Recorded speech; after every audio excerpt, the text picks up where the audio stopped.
Hello, welcome to this lecture. We're going to talk about nuclear medicine gastrointestinal system imaging, and this one is going to focus on motility studies.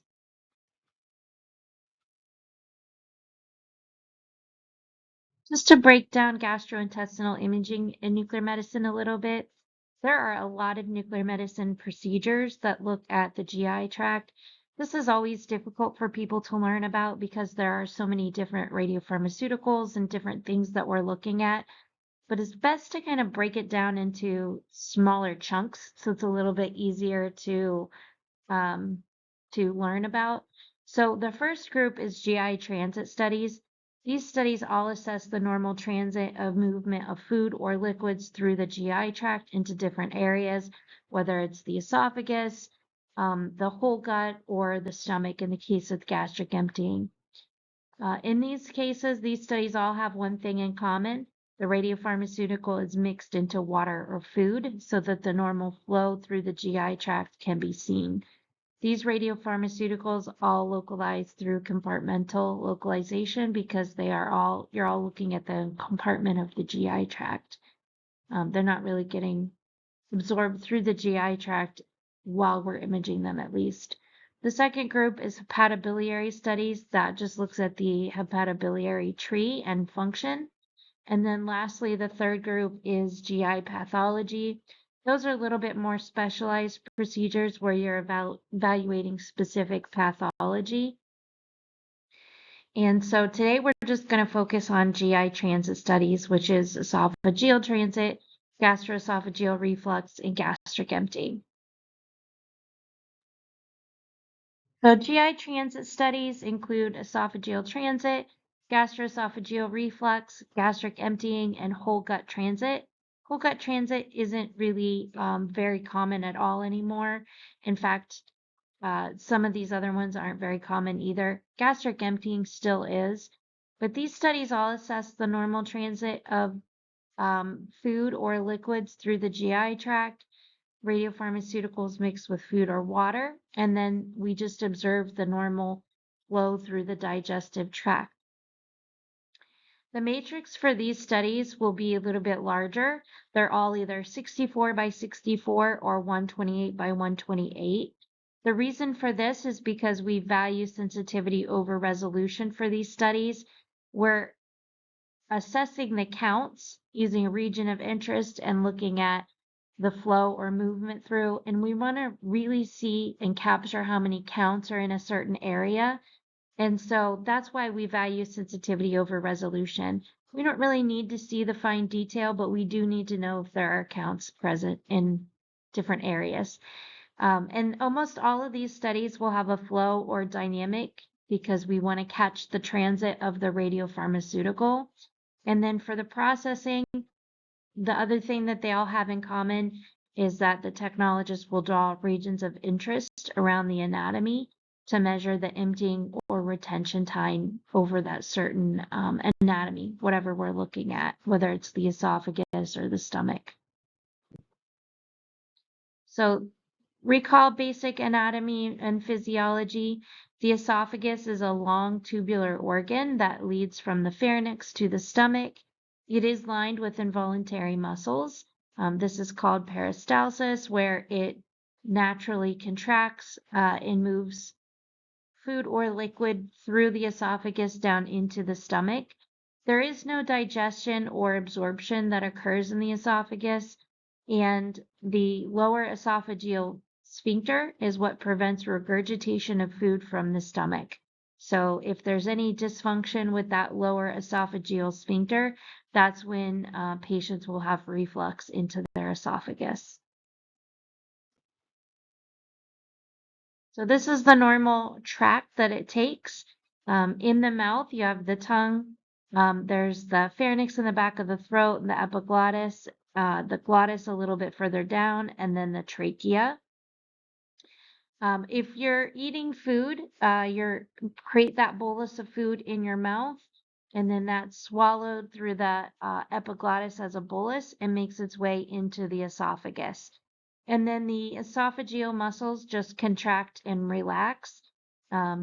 in a way that it will move the food into the stomach. So the first study we'll talk about is esophageal transit imaging, and it's really just looking at the transit through the esophagus, exactly what the name sounds like. The rationale for that is that it supplies information on esophageal motility. The main thing that can happen there is the smooth muscle, whether it's a problem with the nerves or the muscular system in general, or disease that's affecting the esophagus. Food will not naturally move through like it should, and it will tend to stick in the esophagus longer than it should or reflux back into it. This is particularly indicated in patients with suspected primary or secondary motor disorders because those will affect the smooth muscles and its ability to just move food from the mouth to the stomach. So indications for this study, it is a quantitative assessment of suspected esophageal motor disorders. We evaluate the efficacy of surgical or mechanical interventions. And the common disorders that we will see with people getting esophageal transit studies are achalasia, which is the muscles in the lower esophagus will fail to relax. That will hold that bolus of the food in the esophagus. And scleroderma, which is an autoimmune disease that causes hardening of the skin and connective tissues, including those of the digestive tract. Diffuse esophageal spasm. Of course, if the muscles are spasming, they're not going to effectively move food into the stomach. Hypertensive lower esophageal sphincter. Exactly what that sounds like. That lower esophageal is kind of cramped up and not functioning, and so it doesn't open and allow that bolus of food to enter in. Or non-specific motor disorders that may be affecting the smooth muscle of the esophagus. Contraindications for esophageal transit imaging, pregnancy or breastfeeding, or recent interfering nuclear medicine study.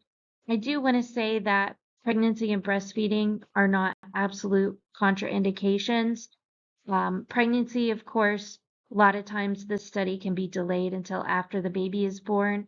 That's the best case. That's the best thing to do if it's possible. Most of the time, this is not going to be something that's life-threatening to the mom or the baby, and therefore it could wait. But if it's really necessary, the risks, benefits, and everything would need to be explained with the mom, and the doctor would need to have that discussion, and then they would decide if it was medically necessary. For breastfeeding, absolutely, it can still be done. But that also needs discussed with the mother first because the mother would need to pump and waste the breast milk.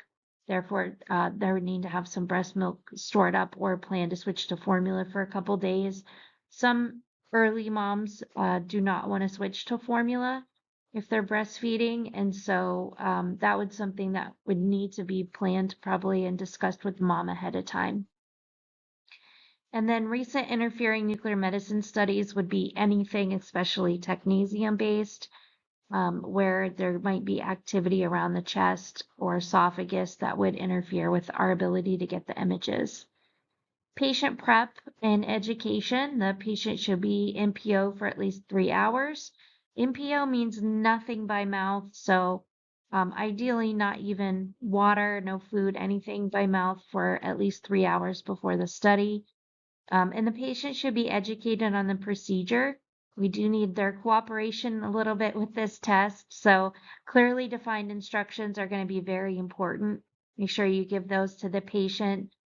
Practice them swallowing with unlabeled water to make sure they're going to be able to do the test prior to the injection of the radiopharmaceutical.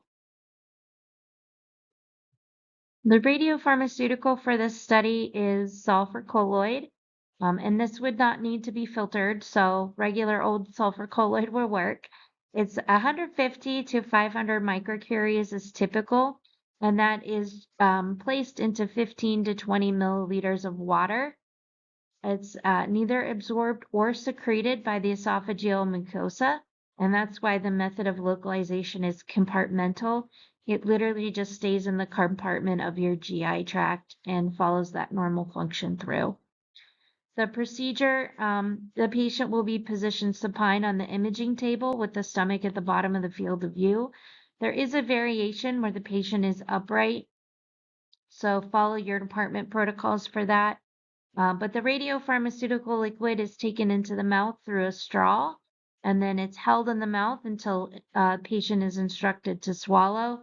It is important to practice with the unlabeled water first, just to make sure the patient understands the instructions and is able to follow them. And then anterior and posterior flow are taken for 1 to 2 minutes. Patient is instructed to swallow every 15 seconds for the next 8 minutes while they're imaged dynamically.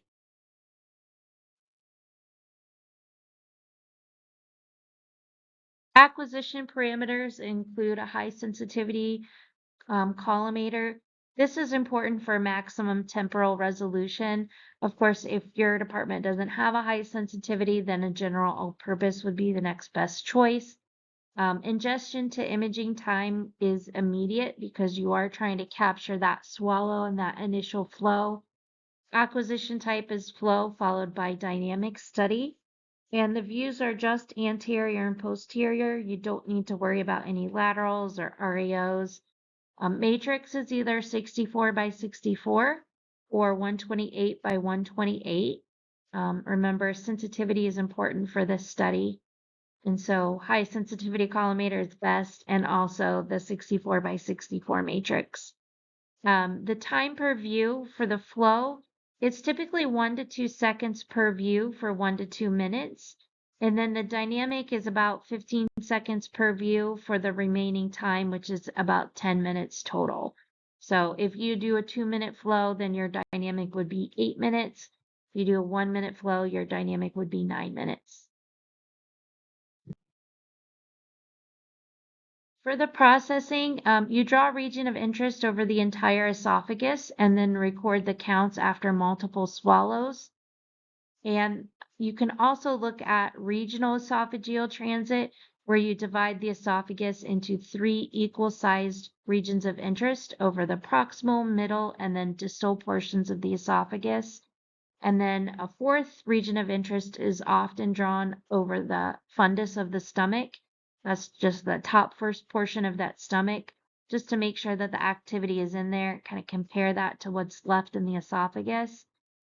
And then the esophageal transit time is calculated as a time interval with a peak activity in the proximal esophageal curve and the peak activity in the distal esophageal curve. You can also calculate segmental emptying time, and that's the time required for 90% of the maximum activity in the region of interest to empty. You can look at global esophageal emptying time, which is the time from entry of the bolus into the very first part of the esophagus until when it empties into the stomach and it's all, at least 90% of it is gone from the esophagus into the stomach. Or you can look at esophageal gastric transit time, and that's the time interval between peak activity to the proximal esophagus and the maximum activity in the stomach. So the total esophageal activity, if it decreases it will decrease very rapidly in normal patients because it does transit through the esophagus very quickly. Within about 5 to 10 seconds after the first swallow, the activity should pretty much be gone from the esophagus. If a patient has achalasia, patients this will present as a normal upper and middle esophageal emptying, but prolonged retention at the bottom end of the esophagus.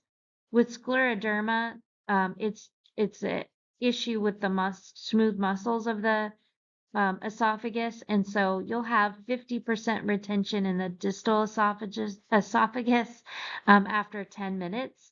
And then diffuse esophageal spasm, you might have a normal emptying time, but you'll have a very abnormal and disorganized transit. If you think about what's happening there, the smooth muscle is spasming. So the activity will move up and down the esophagus as it's swallowing, and eventually it will get into the stomach, but it's going to move kind of up and down as they're swallowing. So this is an example of a normal esophageal transit. At the bottom part of this here, you see where it's in the it's just entering into the esophagus and it flows very quickly. And by the end, it's all in the stomach. This is represented by the time activity curves where you're looking at different areas. These bottom three graphs here are proximal, middle, and then distal esophagus. So you'll notice right away it peaks in the proximal, which is closest to the throat. And then within a second, within seconds, it's in the medium and then distal portions of the esophagus. And by 15 seconds or so, it's completely emptied.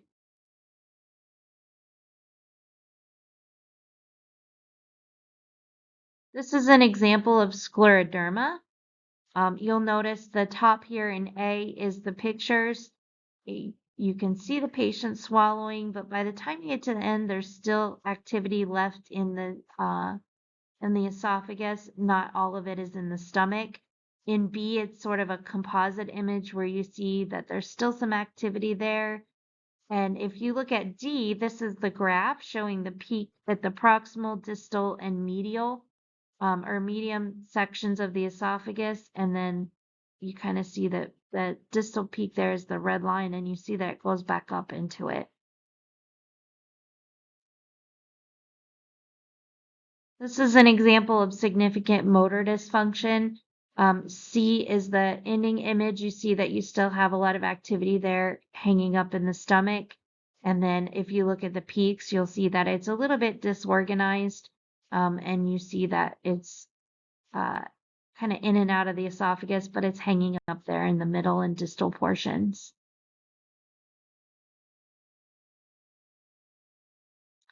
All right, so this one I want you guys to look at really closely and see what you see in the image. So the red is the upper esophagus, the green is the middle, and then the blue is the lower. Down here it shows you the regions of interest over upper, middle, and lower esophagus, and then the gray is the stomach. And then the pictures are over here. You see the patient swallowing, and then you see all the way at the end. So remember what we looked at in these graphs. It should peak and then empty very quickly. And then the stomach should fill very quickly. It's really not doing that. It's still peaked in the lower esophagus by the time limit, still kind of hanging out in the middle esophagus and was really slow to empty there. And then even if you look at the upper esophagus, that's not a smooth curve.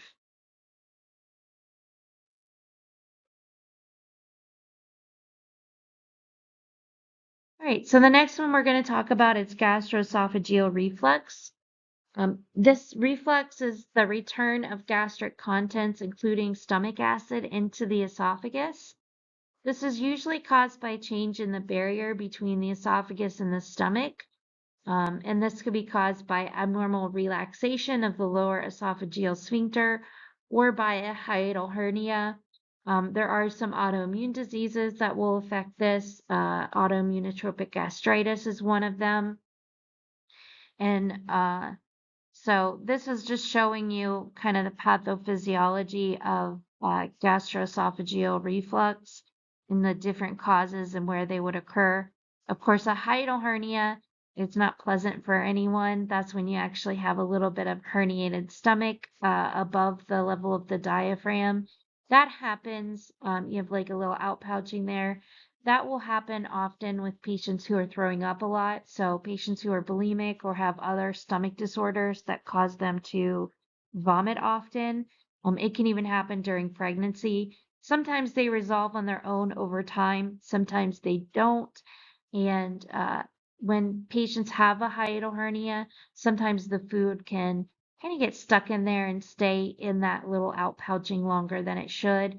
That can also increase reflux. So this is just another diagram kind of showing you what it looks like. The blue, of course, is liquid and stomach acid, and it just kind of shows you how that sphincter opens. and the contents will reflux back into the esophagus. And then the picture over here at the right is showing you a hiatal hernia, where you actually have this outpouching of stomach that pops up above the level of the diaphragm, and that adds extra pressure to the lower esophageal sphincter and can weaken that over time, or just cause that to kind of open up and reflux activity back into the esophagus. So the rationale for GER or gastroesophageal reflux imaging, it can either be done in adults or in infants. Most of the time that I have personally seen it, it's been in infants.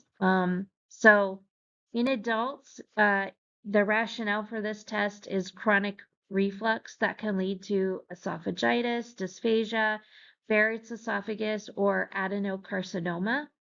And in infants, it's usually infants who are premature or neonates, or they have either they're undeveloped or they have food allergies that are affecting their ability to digest the milk or the formula, and they will develop chronic reflux.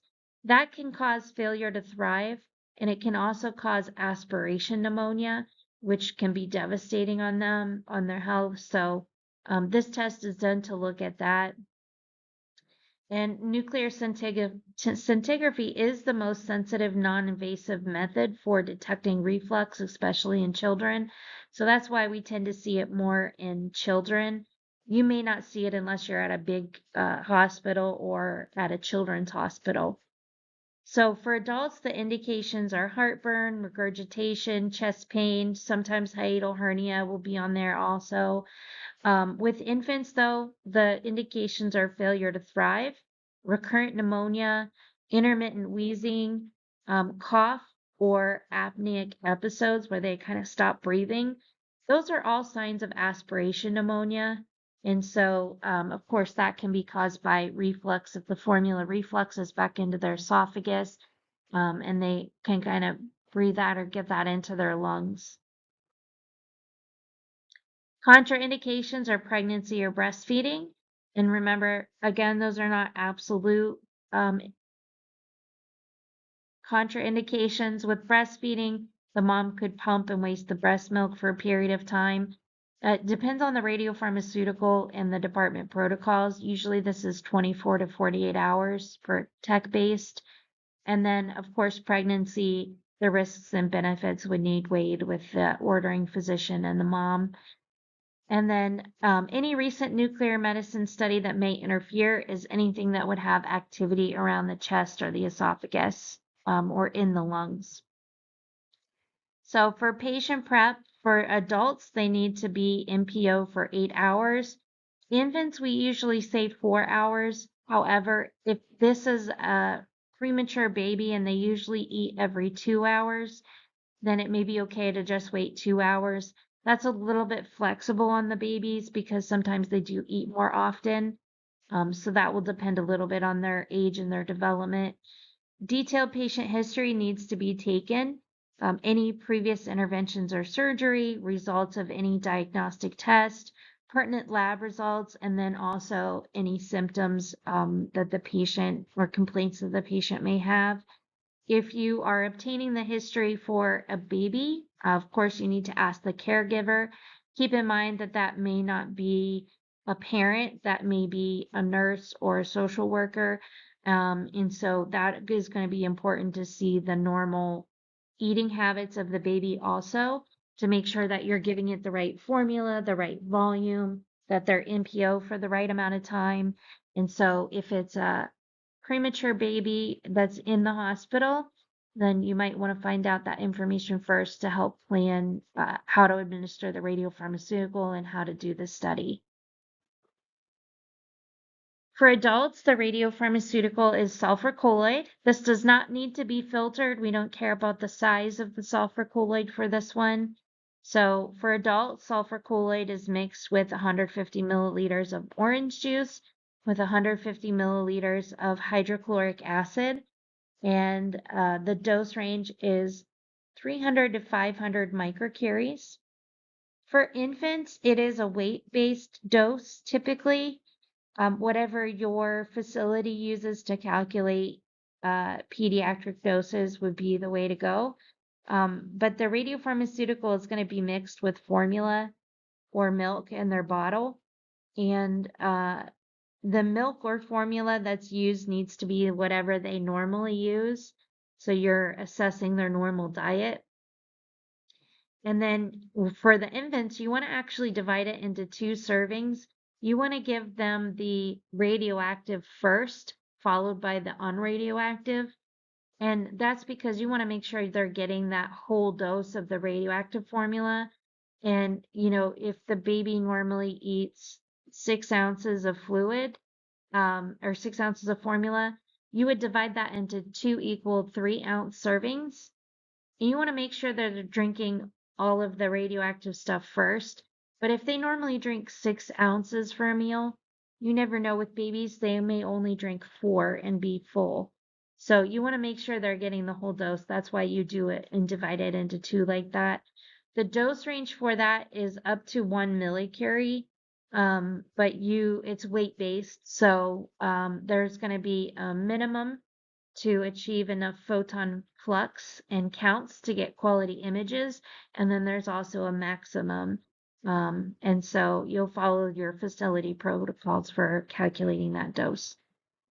In some cases, it may be necessary to administer the radiopharmaceutical through an endogastric tube for both adults and infants.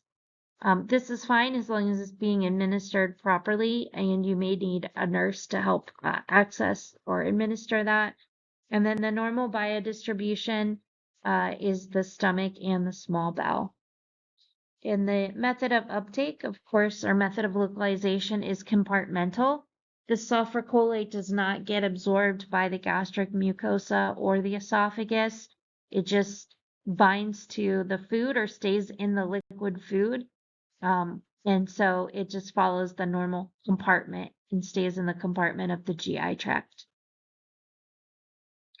So for adults, the procedure, first they ingest the sulfur colloid mixture, and then they can follow that with several ounces of water, and that may be given just to clear the activity out of the esophagus. And then the patient is positioned supine on the imaging table. And for adults, they're fit with an abdominal binder. You absolutely do not want to do this on the infants. But for adults, this adds a little extra pressure to the esophagus and the stomach, or the stomach, not the esophagus. But that just helps that if there is a possibility of reflux, it will be seen during the procedure. Stomach should be seen at the bottom of the field of view so that you can visualize the entire esophagus and lungs. And then you take dynamic anterior and posterior images, or serial images are obtained by varying amounts of pressure applied to the abdominal binder. Typically it goes 20, 40, 60, 80, and 100 millimeters of mercury for 30 seconds each. For infants, it's a different procedure. You don't use that binder at all. You may need to restrain the baby just a little bit by putting them in a papoose or something, just so they can't move. You don't want to hurt them, of course, but you want to make sure that they can't move. Patient will ingest the sulfur colloid in their milk or formula, followed by the unlabeled formula. It's important to document the volume that they ingested. Patient will then be positioned supine. For babies, you can go ahead and have the caregiver burp them, or you can burp them. It is going to be important, though, if you're doing that, to make sure that you have chucks and everything. So if they do spit up a little bit, you're going to, when they burp, you do catch that, because that will be radioactive. And then serial images are obtained for about 16 seconds per frame for 1 hour. And then delayed images may be obtained at 3 or 24 hours later to determine if there's any activity in the lungs. Keep in mind, these patients, usually their symptoms include vomiting. So if they do vomit during the procedure and they do experience some emesis, then be prepared to prevent contamination. but also know that if the patient throws up, that means they have reflux and the study's done, right? It refluxed up their esophagus and they threw it up. So that means the study is done at that point. And you want to be really careful with preventing contamination with this study. So the processing, scale, frame, and label the images appropriately. Draw 2 regions of interest over the stomach and 1 over the esophagus. Counts from these regions of interest are used to calculate a gastroesophageal reflux index at each level of abdominal pressure. And then the image findings, a normal study will show no reflux, and the reflux index will be less than 4%, meaning less than 4% came back into the esophagus. Activity is visualized in the stomach, but not in the esophagus or the lungs. And then keep in mind for infants, reflux episodes that occur within 5 minutes or so of the milk formula administration are generally considered normal. Anything after that 5 minutes or anything that's like projectile vomiting or anything like that would be considered abnormal. So this is an example of a gastroesophageal study results. On the bottom, you see the pictures. On the top, you see the graphs. There's a graph for the esophagus activity and a graph for the stomach. In a normal study, that activity will just clear from the esophagus and stay there. But if there is any kind of reflux, you'll see a spike. In this particular one, you did see a spike. You see a little spike between 30 and 40 minutes, but you see a bigger one around 50 and again at 60. If you look at these images, you can actually see where there is a spike of activity around 50 minutes and then again around 60-ish or so. And then for the gastric one, you should just see that the activity stays pretty constant within the stomach.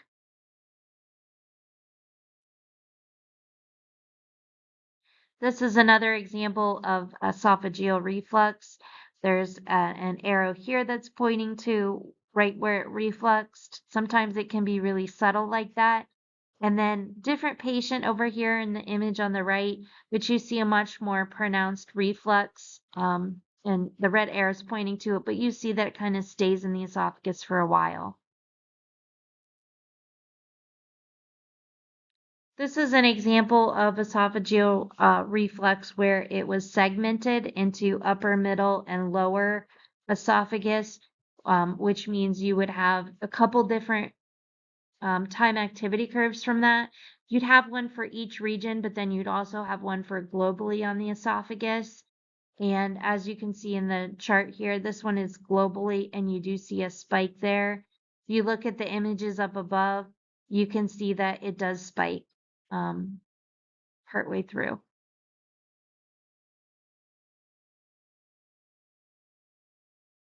right, so that's it for esophageal reflux. I do want to point out before we move on to the stomach that with esophageal reflux, it is extremely important to prepare the room for contamination when you're doing a baby. So whenever you go to feed the baby, whoever is giving the baby the bottle needs to wear chucks like they would a burp cloth. And any spit up that's captured is radioactive, so it needs to be cleaned up with the chucks. If the caregiver is administering it, the caregiver needs trained on radiation safety, needs to be wearing gloves, have the chucks instead of a normal burp cloth. And it is a good idea to wrap the camera in chucks so that if the baby does have projectile vomiting or any kind of vomiting or spit up, it doesn't contaminate the camera or the table. And then also cleaning up afterwards, you would need to make sure that you're cleaning up very carefully with gloves and not spreading any contamination from spit up. And it's okay to burp the baby afterwards. Just make sure that that spit up is caught by a chucks, not a regular burp cloth that just goes home and is radioactive. All right, so now we'll move on to the stomach. The stomach is a J-shaped distendable organ of the digestive system. Functions include mechanical digestion or churning of food, innate digestion of proteins. It can kill bacteria through the stomach acid, and then it will move food into the small intestine. So remember, there's mechanical and chemical digestion within the stomach. The mechanical digestion and the churning comes from the movement of the smooth muscles. The chemical digestion comes from hydrochloric acid, or the stomach acid that's in there in the stomach, plus gastrin, pepsin. Those things help to break down the food. So the stomach is divided into 4 regions. The cardia surrounds the opening of the esophagus into the stomach. It's called cardia because it's pretty close to the heart. And then the fundus of the stomach is the area above the level of the cardial orifice. So this is the very top of the J. Usually it's a little bit rounded like you see in this picture. And then the body of the stomach is the largest region. You'll see that's kind of the middle part. And then the pyloric part, which is divided into the pyloric antrum and the pyloric canal, is the distal end of the stomach. This is important because you do want to include that part when you're doing a gastric emptying, but you don't want to include the duodenum or duodenum, however you pronounce it. But you don't want to include that part. You do want to include the pyloric part of the stomach. And that is important because that can impact the gastric emptying results. So the rationale for it, so there's solid gastric emptying studies and then there's liquid. You can do both together or you can do them separately. Most of the time, what's ordered on patients is just a solid only gastric emptying study. So we talk about that one first. The rationale for that one is it's just a comprehensive physiologic way to evaluate function of the stomach. Indications are quantification and determination of the delayed gastric emptying, evaluate for obstruction, evaluate for nausea, vomiting, or evaluation of nausea, vomiting, weight loss, upper abdominal discomfort, bloating, gastroesophageal reflux, chronic aspiration, and early satiating, which is that feeling full very quickly after they eat. And then evaluation of weight loss. Now, I do want to say patients can have weight loss or weight gain depending on what is wrong with them. And patients will often complain of nausea and vomiting or indigestion feeling, bloating, or just kind of pain in their stomach and feeling full often after they eat. Contraindications, pregnancy and breastfeeding, just like everything else, those aren't absolute contraindications, but you need to ask every female patient if they're pregnant or breastfeeding, if they're, in that age that they may have menstruation. Typically, that's about 10 to 12 years old, all the way up to about 60-ish. And then recent interfering nuclear medicine study would be anything that has activity in the GI tract or around the abdomen or chest. Allergy to eggs or any component of the meal. I want to add in there that gluten also is an issue. There is no gluten-free approved standardized meal. So if you have a request for that, that would be something that the radiologist needs to determine the normal emptying time for.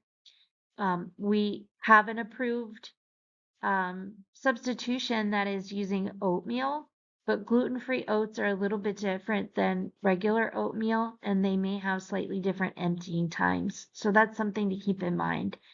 Hypoglycemia or hyperglycemia. So if they blood sugar is less than 40 or over 200, that can affect their gastric emptying.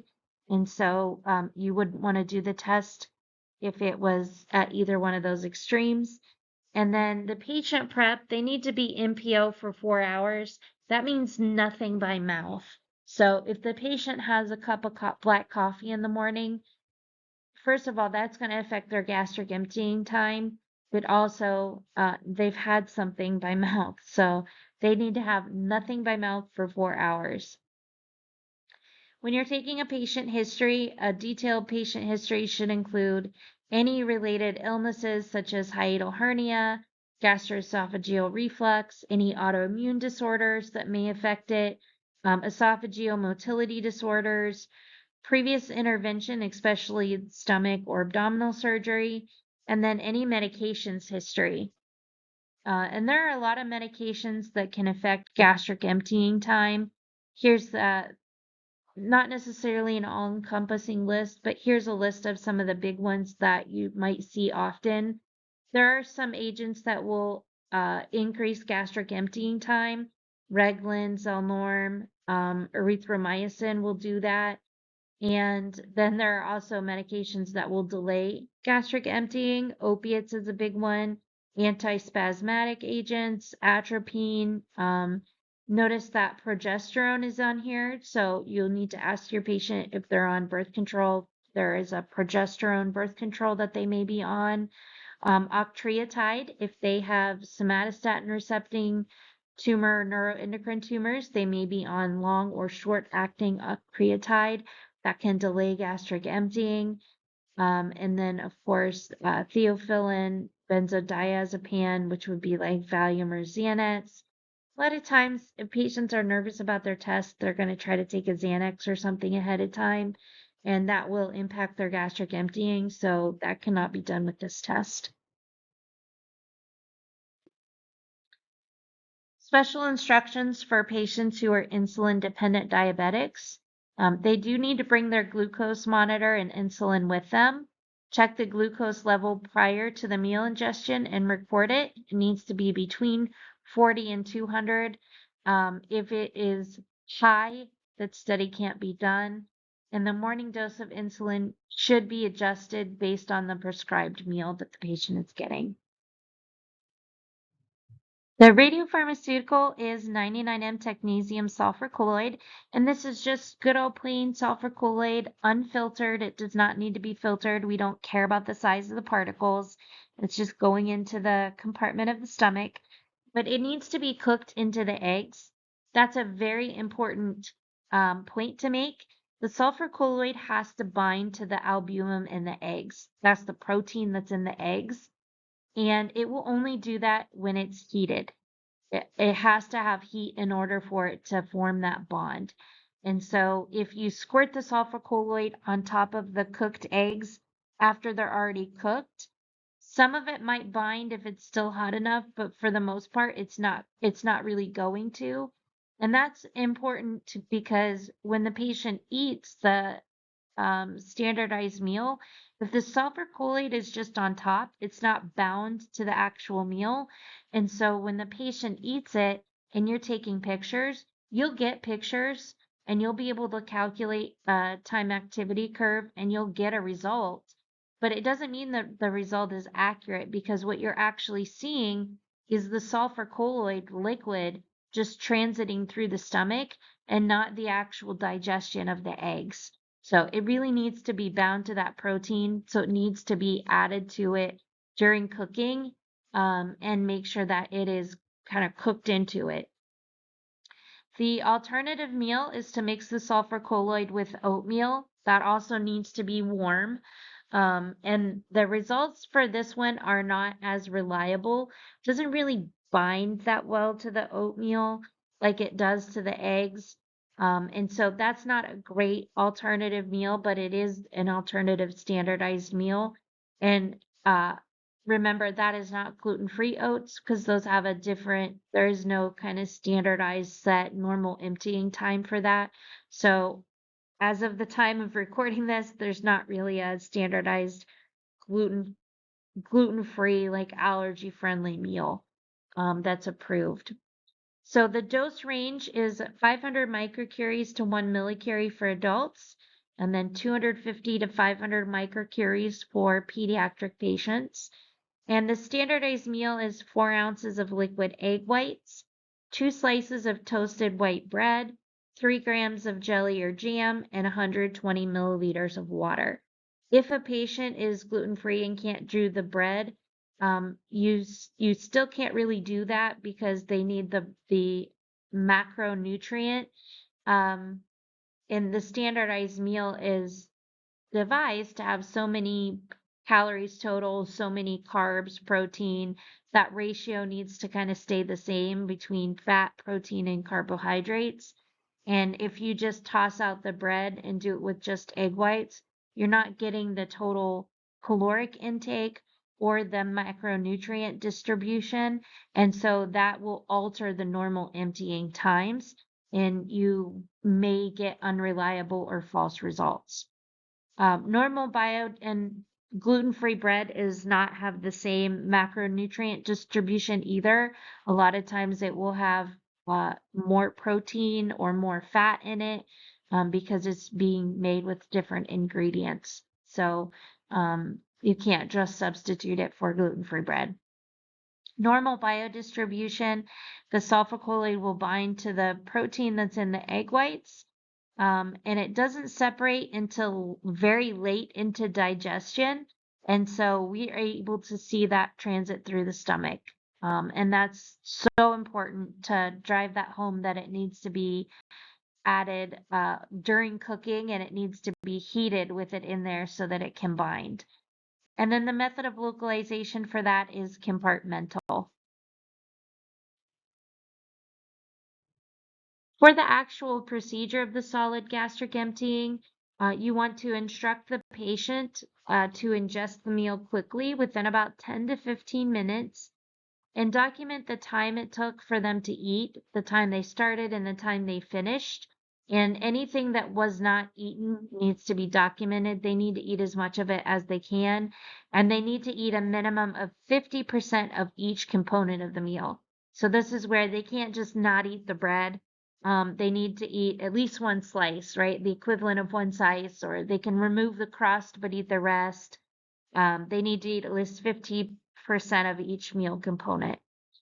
If the patient vomits any portion of the meal during the study, then the study needs to be aborted. If the and then you'll image them anterior posteriorly immediately after after ingesting the meal. Include the distal esophagus, the entire stomach, and the proximal small bowel. And then you'll repeat those images using the same camera with the same distance from the patient and the same positioning for every hour for up to 4 hours. This protocol will vary slightly. Some places do have the patient lay on the table and do a dynamic study the whole time. Some patients have the patient sit in a chair and they just stand and get the pictures upright at 1 hour or 30-minute increments.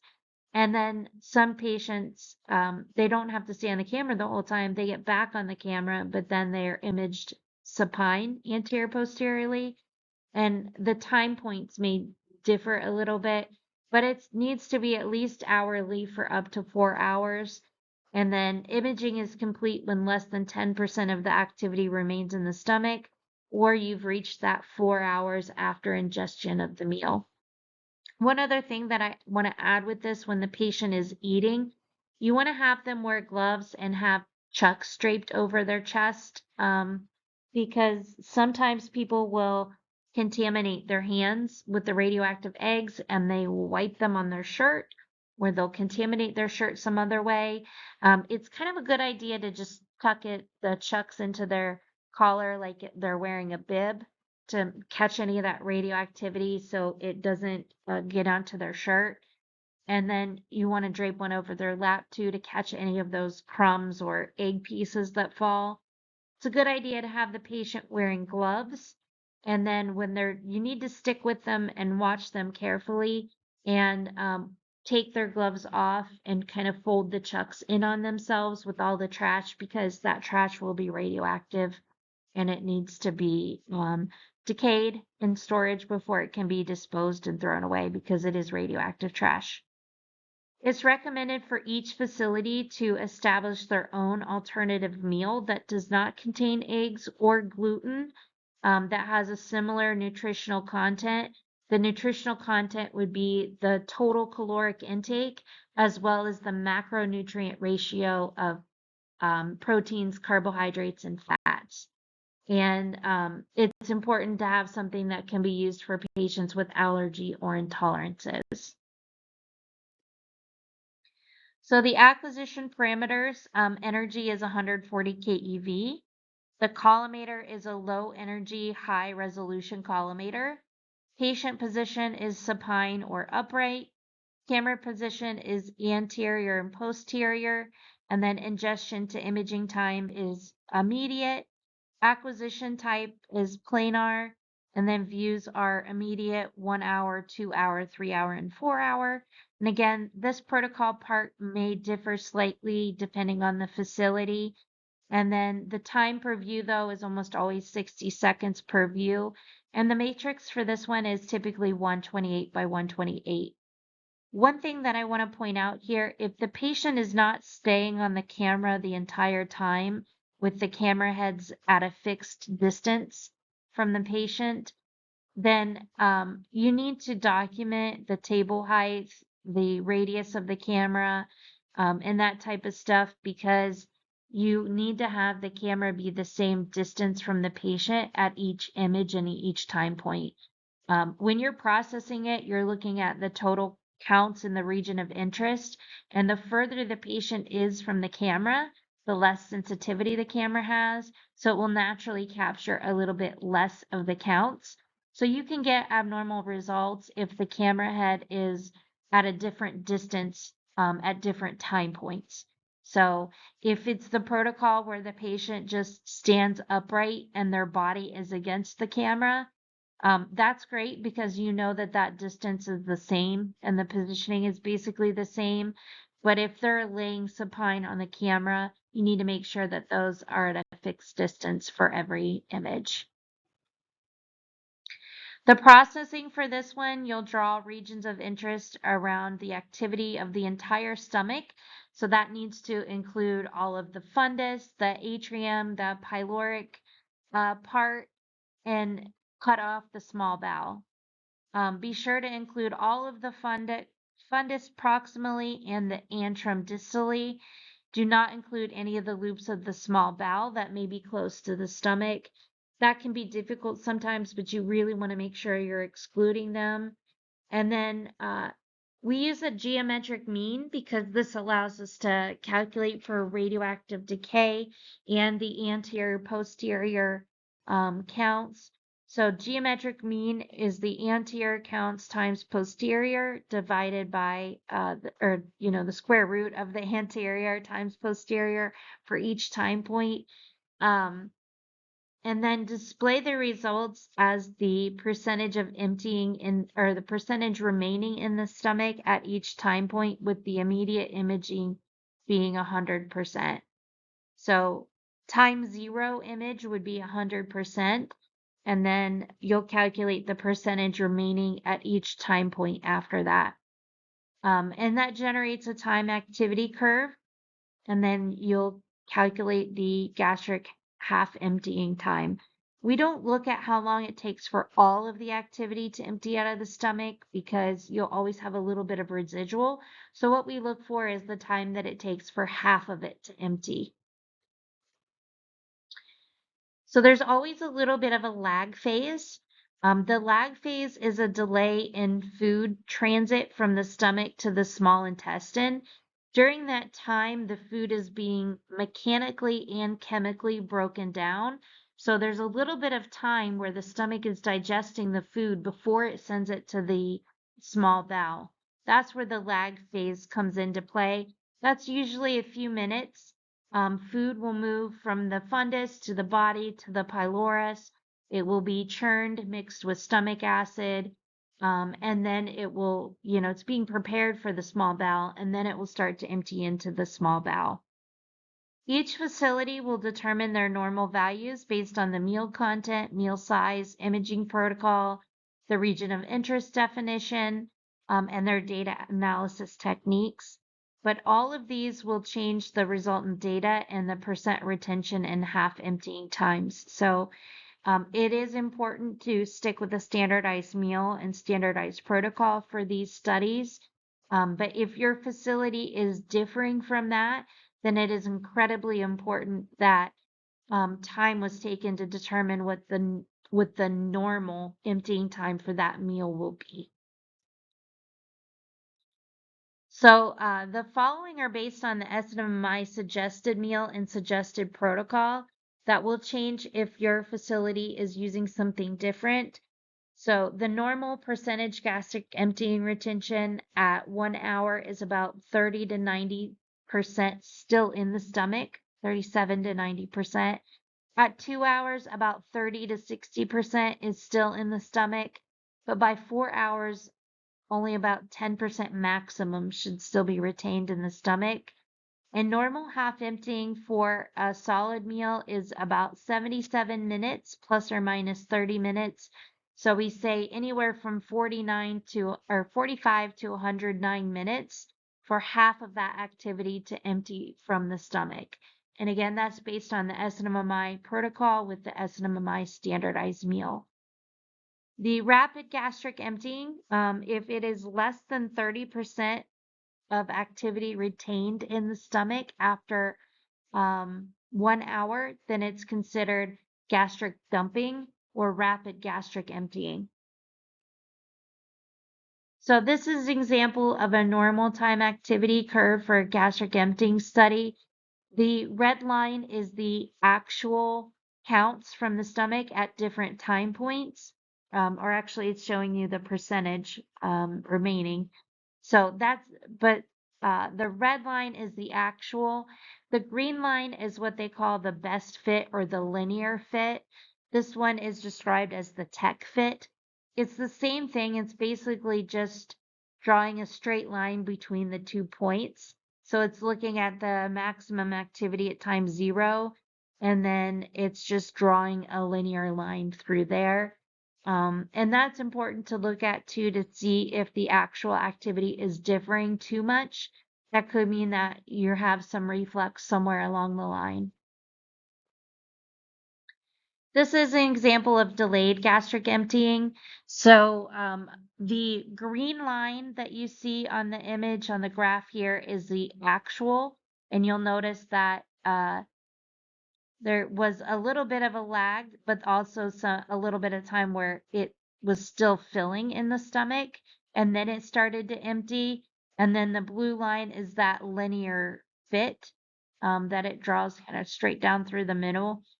And so the linear fit T half-life on this one says about 182. And then the raw data has no half emptying time, because if you see by the time it got all the way to the end, it wasn't there yet. The blue one, which was the linear fit, it estimated what it would be in the future, but the raw data never did get to the half emptying point. So this is showing you the counts at each time point. And then this information up here at the top is showing you that quantitative data. The images here, the technologist drew regions of interest around the stomach. This one, the stomach wasn't the same size in each of the images, and technologists will do that sometimes because you want to make sure you're cutting out any of the bowel and just getting the stomach. And but by the end, you notice that they're drawing it around the stomach, but making sure that it's really tight here on the bottom to make sure that you're cutting out the loop of bowel and the first part of the small bowel.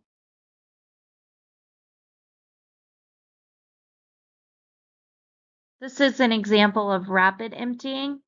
So if you look at the green is the actual raw data for the counts per image, and you notice a very steep drop off. There isn't even really a lag phase there. There's just a drop off, and it kind of plateaus there towards the end. And then of course the blue is the linear fit, which falls really closely to that. And the half emptying time according to this is 23 minutes for half of that to empty from the stomach. That is outside the normal. We remember we said the normal was about 45 to 109 minutes. And so that 23 minutes is definitely quicker than that. You can also see by the images that there's a lot of activity in the bowel by the end. And this is an example of gastroparesis. Sorry for that typo there. But this is an example of gastroparesis. And you'll see that over here in the graph, it just never empties. It actually continues to fill, if anything. It looks like there's more counts in there. but it never emptied at all. And so it actually tells you that it is an ascending curve. For the linear fit and for the raw data, it calculated the half emptying as none. So this one, the food is just sticking in the stomach. Now for a liquid solid, or I'm sorry, a liquid gastric emptying, this one goes a little bit quicker because liquids naturally empty through the stomach quicker. If somebody has gastroparesis, like that last case I showed you, sometimes the doctor will order them to be on a liquid diet. They may take other necessary measures to make sure that the person is getting proper nutrition and that the food is not just sitting and rotting in their stomach, because that can cause a lot of problems too.